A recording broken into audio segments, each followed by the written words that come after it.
Math PM पे आपका स्वागत है। आज हम लोग पढ़ेंगे 17 जनवरी सन 2023 में जो एसएससी जीडी में जितने भी चारों शिफ्ट में मैथ के क्वेश्चन आए हैं, सही सही जो हमको मिले हैं, आज हम लोग उन्हीं को लगाएंगे। जैसा कि पहला क्वेश्चन है कि एक पर्स को 10% के लाभ के साथ 99 रुपया में बेचा जाता है।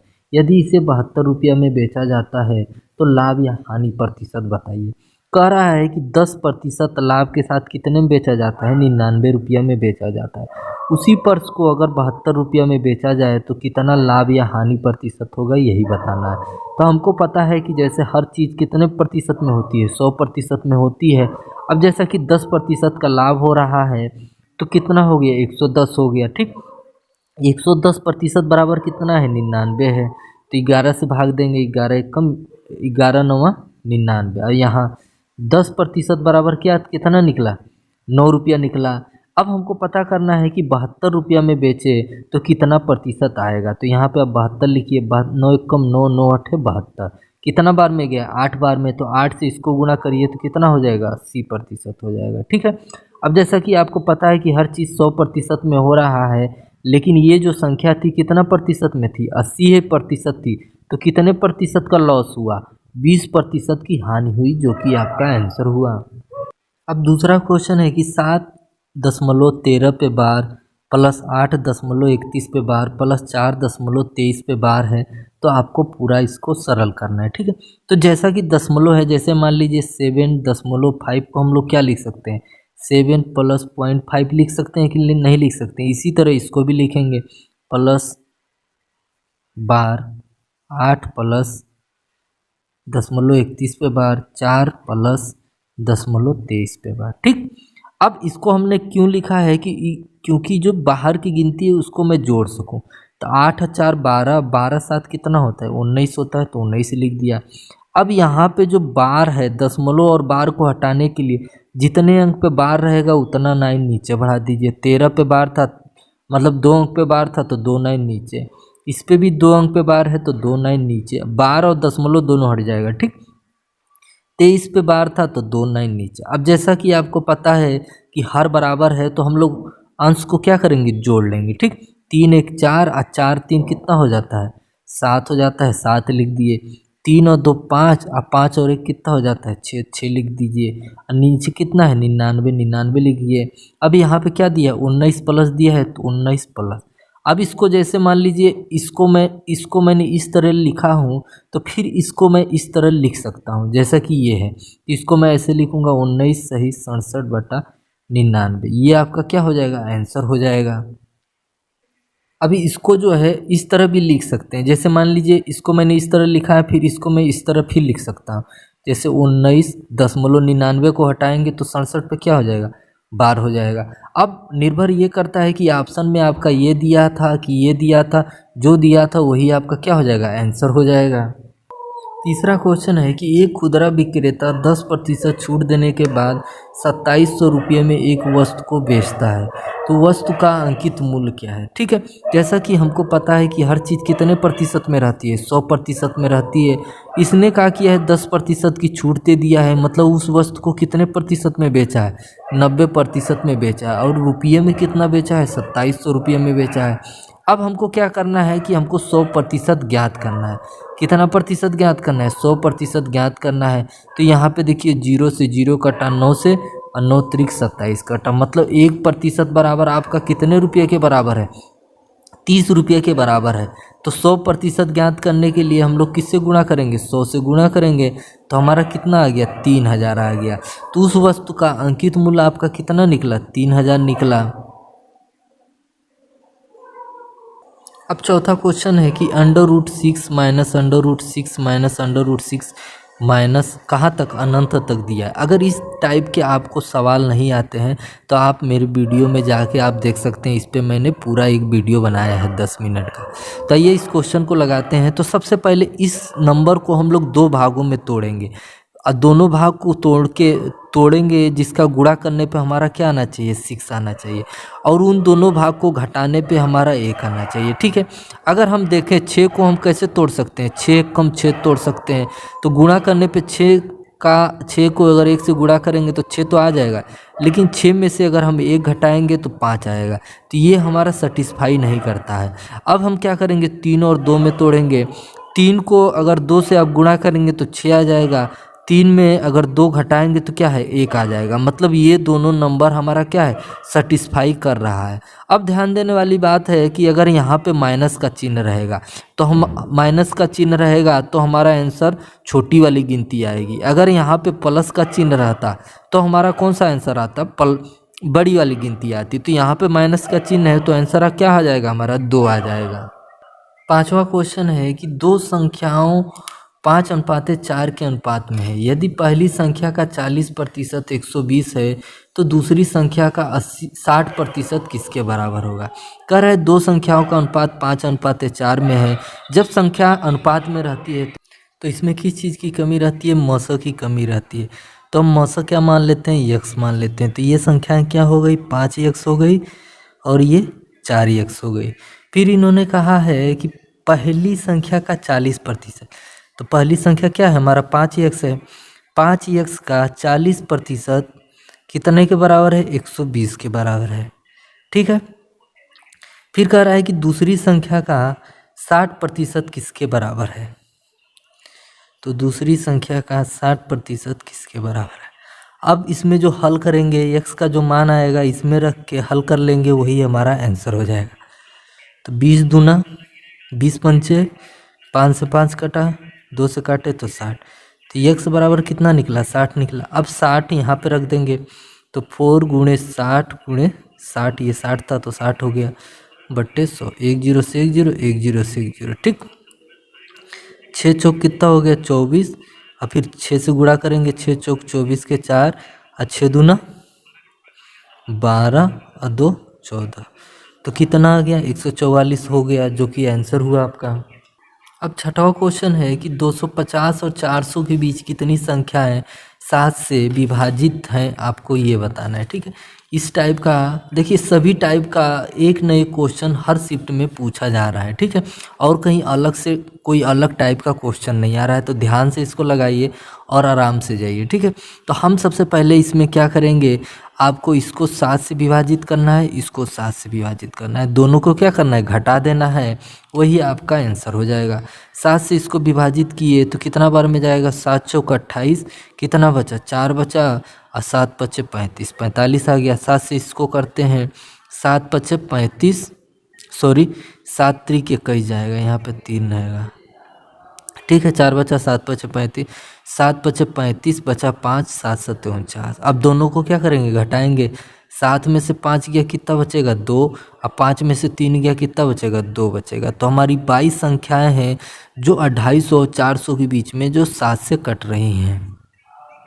अब 7वां क्वेश्चन है कि जब एक प्राकृतिक संख्या को 5, 6, 7 और 8 से विभाजित किया जाता है तब प्रत्येक स्थिति में शेषफल 4 बचता है। तो ऐसी सभी संख्याओं में से सबसे छोटी संख्या कौन सी है। कह रहा है 5, 6, 7 और 8 से भाग दिया जाता है तो प्रत्येक दशा में क्या बचता है, 4 शेषफल बचता है। तो अब इन चारों संख्याओं का हम लोग क्या निकालेंगे, लसाअ निकालेंगे, और जो संख्या शेषफल बचता है उसी को हम लोग जोड़ लेंगे, वही हमारा क्या हो जाएगा, आंसर हो जाएगा। तो आइए इनका हम लोग क्या निकालते हैं, लसाअ निकालते हैं। 5, 6, 7, 8। ठीक, 2 से काटेंगे 5, 2 3 6, 7 4। फिर किससे काटेंगे, 2 से काटेंगे दूना, फिर 2 से काटेंगे इक्का, फिर किससे काटेंगे, 3 से काटेंगे, फिर किससे काटेंगे, 5 से काटेंगे, फिर किससे काटेंगे, 7 से काटेंगे। अब हम सबसे पहले किससे गुणा करते हैं, 2 और 5 में गुणा करते हैं। तो 5 दूना कितना हो जाएगा, 2। अब गुणा करते हैं 7 त्रिक 21 और 21 दूना 42, 42 दूना कितना होता है, 84। 84 को अगर हम 10 से गुणा करेंगे तो कितना हो जाएगा, 840 हो जाएगा। तो हमारा लसाअ कितना निकला, 840। मैंने बताया था जो शेषफल बचेगा उसको जोड़ लेंगे, 840 और 4 कितना हो जाएगा, 844 हो जाएगा। यही हमारा क्या हो जाएगा, आंसर हो जाएगा। 8वां क्वेश्चन है कि 50 प्रक्षेपणों का औसत 36 है। बाद में पता चला कि एक प्रक्षेपण 48 को गलती से 23 ले लिया गया। प्रक्षेपणों का सही माध्य क्या है। कह रहा है 50 प्रक्षेपणों का औसत कितना है, ये हमारा क्या है, औसत 36 है। फिर कह रहा है 48 ले लिया गया कितना 23, मतलब 48 लेना था हमको, लेकिन मतलब लिया कितना गया 23 लिया गया।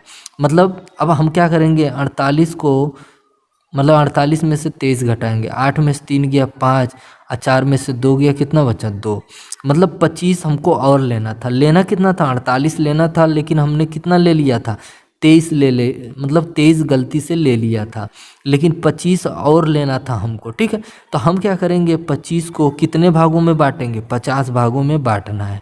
तो भागों में बांटेंगे तो कितना आएगा 0.5 आएगा। ठीक है, इस 0.5 को हम लोग क्या करेंगे 36 में जोड़ेंगे।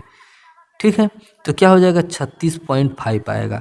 अगर हम कम लेते हैं, ठीक है, तो हम लोग क्या करते इसमें घटाना पड़ता 36 में। ठीक है, लेकिन इसमें 25 हमारा छूट गया था, तो 25 हमको इसमें बढ़ाना है। अब कितने भागों में बांटना है, पहले 50 भागों में बांट के तब हमको बढ़ाना है। तो हमारा आंसर कितना आया 36.5 आया।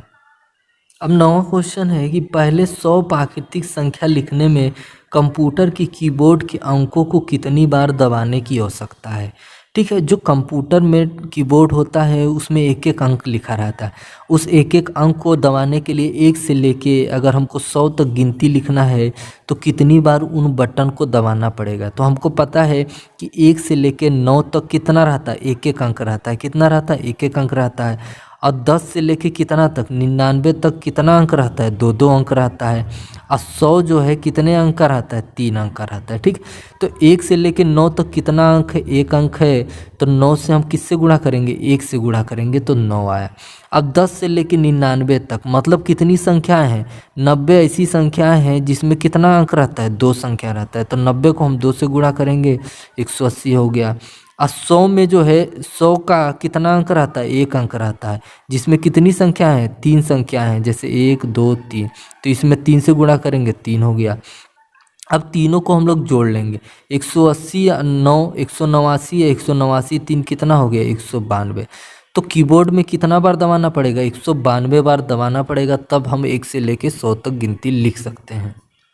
अब 10वां क्वेश्चन है और इसको ध्यान से देखिएगा, बच्चे इसको अधिकतर गलत करते हैं। यदि 3 पुरुष या 4 महिलाएं प्रतिदिन 480 कमाते हैं, मतलब 3 पुरुष कमाएंगे तब भी 480 कमाएंगे, या 4 महिलाएं कमाएंगी तब भी 480 कमाएंगे, तो 5 पुरुष और 7 महिलाओं की एक दिन की आय कितनी है। ठीक है, करे 3 पुरुष कमाते हैं तब भी 480 कमाते हैं, मतलब अगर एक पुरुष कमाए तो कितना कमाएगा, तो 3 से भाग देंगे, 3 एक कम 3, एक इधर आया 18 हो गया, 3 छक 18, मतलब 160 रुपया कमाता है। कितने पुरुष, एक पुरुष। ठीक, इसी तरह महिलाओं को देंगे, 4 से अगर भाग देंगे तो 120 आएगा। तो एक अगर महिला कमाए एक दिन में तो 120 रुपया कमाती है, और एक पुरुष अगर एक दिन में कमाए तो 160 रुपया कमाता है। ठीक है, अब 5 पुरुष का निकाल लें तो एक पुरुष का कितनी कमाई है, 160 है, तो 5 से गुणा कर देंगे। और एक महिला की कितनी कमाई है, 120 है, तो 7 से गुणा कर देंगे। और 16 पचे कितना हो जाएगा, 80 हो जाएगा। जीरो था, जीरो बढ़ा दिया। 12 सत्ते कितना हो जाएगा, 84। और जीरो था तो जीरो बढ़ा दी। अब इसको हम लोग जोड़ लेंगे, 0 का 0, 4 का 4, 8 दूनी 16, तो मिला के कितना हो गया 1640 रुपया हो गया एक दिन का आय, जो कि आपका आंसर हुआ। 11वां क्वेश्चन है कि एक सुनार 15 दिनों में एक हार बनाता है, यदि वह इसे 5 दिनों में पूरा करना चाहता है तो उसे उसकी दक्षता में कितने प्रतिशत की वृद्धि करनी होगी। कर एक हार कितने दिनों में बनाता है, 15 दिनों में बनाता है। अगर उसे 5 दिनों में बनाना है तो उसकी कार्य क्षमता में कितने प्रतिशत की वृद्धि करनी है। तो हमको पता है कि जो समय रहता है वो दक्षता का क्या रहता है, एक दूसरे का उल्टा रहता है। ठीक है, तो अगर इनका हम उलट दें, क्या करेंगे, इसको उल्टेंगे, ये 5 हो जाएगा, ये 15 हो जाएगा। ये हमारा समय था और ये हमारी दक्षता है। क्या है, ये हमारा समय था और ये हमारी दक्षता है। समय और दक्षता एक दूसरे की क्या होती है, विपरीत होती है। तो हम दोनों को क्या कर दिए, पलट दिए। अब हमारा पहले की दक्षता कितना है, 15 है। अब बाद की दक्षता कितना है, ये बाद की दक्षता 15 है। अब पहले की दक्षता कितना है, 5। तो कितना की वृद्धि हुई, देखा जाए तो 10 की वृद्धि हुई, तो 10 ऊपर रख दिए गुणे 100, क्योंकि हमको प्रतिशत निकालना है ना। तो 5 से काटेंगे दूना, और 2 को अगर 100 से गुणा करेंगे कितना आ जाएगा 200। तो हमारा 200% दक्षता की वृद्धि करनी पड़ेगी, तभी हम 15 दिन का काम 5 दिन में समाप्त कर सकेंगे। 12वां क्वेश्चन है कि ए की कार क्षमता बी से दुगनी है। मतलब ए की कार क्षमता बी से दुगनी है। अगर ए जो है एक दिन में एक पेड़ काटता है तो बी जो है एक दिन में कितना पेड़ काटेगा, 2 पेड़ काटेगा। ये हमारी दक्षता हो गई। ठीक, अब समय क्या रहता है, समय जो है इसका उल्टा रहता है। मतलब ये 2 हो जाएगा और ये 1 हो जाएगा। मतलब बी जो है 2 दिन लेगा तो ए जो है 1 दिन लेगा। ठीक है, फिर इन्होंने कहा है कि यदि बी कार को करने में ए से 45 दिन अधिक समय लेता है तो दोनों मिलकर उस कार को कितने दिनों में करेंगे। ठीक है, अब देखिए ये समय है, सॉरी, बी जो है ए से 45 दिन अधिक लेता है। अगर देखा जाए इनमें तो एक अधिक लेता है और एक बराबर कितना है, 45 दिन है। एक बराबर कितना है, 45 दिन है। तो 2 बराबर कितना हो जाएगा, 90 दिन हो जाएगा। और एक बराबर कितना है, 45 दिन है। अब इसका मतलब ये हुआ कि जो ए जो है उस कार को 45 दिनों में अकेले कर लेता है, बी जो है उस कार को अकेले 90 दिनों में कर लेता है। तो दोनों का हम लोग लसन निकालेंगे तो कितना लसन निकला, 90 निकला। मतलब आपको 90 पेड़ काटना है। ए जो है एक दिन में 2 पेड़ काटता है, बी जो है एक दिन में 1 पेड़ काटता है। दोनों मिलकर एक दिन में 3 पेड़ काटेंगे। अब पेड़ों की कुल संख्या है 90 और 3 से भाग देंगे तो कितना हो गया, 30 दिन हो गया। मतलब 30 दिन लेंगे दोनों जो है उस कार को समाप्त करने में। 13वां क्वेश्चन है कि किन्हीं दो संख्याओं का एलसीएम 2400 है और एचसीएफ 24 है। यदि एक संख्या 180 है तो दूसरी संख्या ज्ञात करिए। इसको तो बच्चा बच्चा जानता होगा। इसका फॉर्मूला एलसीएम गुणे क्या होता है, एचसीएफ बराबर पहली संख्या इंटू दूसरी संख्या। इसी पे रख के हम लोग आंसर ज्ञात कर लेंगे। एलसीएम बराबर है 2400, एचसीएफ बराबर है 24, प्रथम संख्या 180, द्वितीय संख्या हमको ज्ञात करना है। ठीक है, अब इसको हल करते हैं। 0 से 0 कटा, 6 चौक 24 और 6 त्रिक 18, तीनों अट्ठे कितना हो जाएगा 24 और 8 चौक कितना हो जाएगा 32 और 0 का 0। मतलब हमारी दूसरी संख्या कितना निकल के आई, 320 निकल के आई, जो कि क्या हो जाएगा आपका आंसर होगा। अब क्वेश्चन नंबर 14 है कि ए किसी काम को 6 दिन में और बी उसी काम को 4 दिनों में कर सकता है। यदि दोनों बारी बारी से एक एक दिन काम करते हैं और ए काम को शुरू करता है तो उस काम को ख़त्म होने में कितना समय लगेगा। ए जो है अकेले कार्य करता है 6 दिन में, बी अकेले कार्य करता है 4 दिन में। ठीक है, अब दोनों का एलसीएम निकालें तो कितना हुआ, 12 हुआ। 6 से भाग दिए तो कितना हुआ, 2 बार में जाएगा। 4 से भाग दिए तो कितना हो गया, 3 बार में जाएगा। मतलब पेड़ों की संख्या कितनी है, 12 पेड़ है। और ए जो है एक दिन में 2 पेड़ काटता है और बी जो है एक दिन में 3 पेड़ काटता है।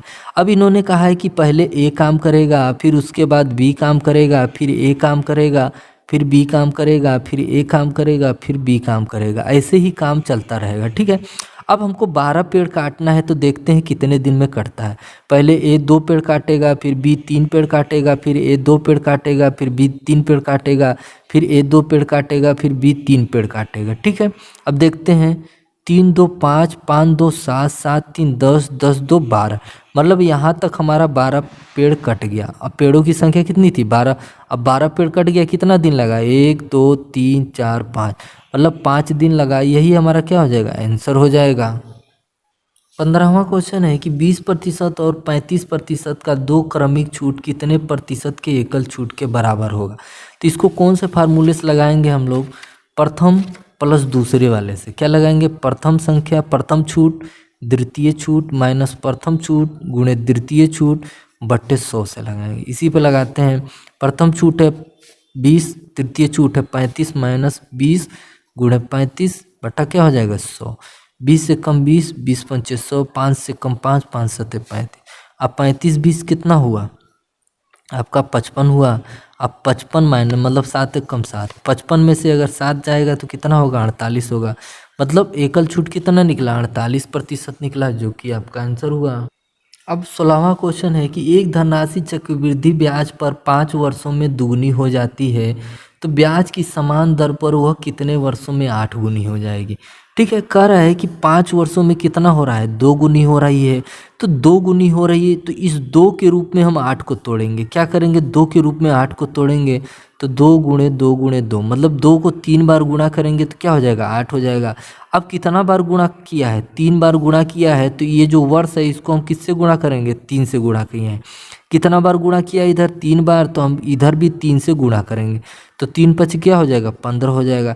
तो 15 वर्षों में क्या हो जाएगा, दो वो जो है राशि कितनी गुनी हो जाएगी, 8 गुनी हो जाएगी, जो कि आपका आंसर हुआ। 17वां क्वेश्चन है कि दो ट्रेन ए और बी के बीच की दूरी 100 किमी है। जब वे दोनों एक दूसरे की ओर चलना शुरू करते हैं तो ए से 30 किमी दूरी पर मिलते हैं, तो दोनों ट्रेनों की गति का अनुपात ज्ञात कीजिए। ठीक है, जैसे दो ट्रेन है, मान लीजिए ए और बी, इन दोनों के बीच की दूरी कितनी है, 100 किमी है। ए इधर से चलता है, बी इधर से चलता है, और दोनों ट्रेन कहाँ से मिलते हैं, ए की जगह से कितनी दूरी पे, 30 किमी की दूरी पे दोनों ट्रेन मिलती हैं। मतलब ए भी मिल जाता है और इधर से जो बी आता है वो भी यहाँ पे मिल जाता है। मतलब ए 30 किमी दूरी तय किया तो बी ने कितना दूरी तय किया भाई, 100 किमी में 30 किमी ए ने तय कर दिया, तो बी ने कितना दूरी तय किया, 70 किमी दूरी तय किया। अब ए ने जितने समय में 30 किमी की दूरी तय की, बी ने उतने ही समय में 70 किमी की दूरी तय कर दी। ठीक है, तो दोनों की गति कितना है, ए की गति 7 है, 30 है, और बी की गति कितना है, बी है। अब इनका अनुपात ज्ञात करना है, तो अनुपात में क्या करते हैं हम लोग, काटते हैं। तो काट दिए तो कितना, इनके गति का अनुपात कितना निकला, 3:7 निकला, जो कि आपका आंसर हुआ।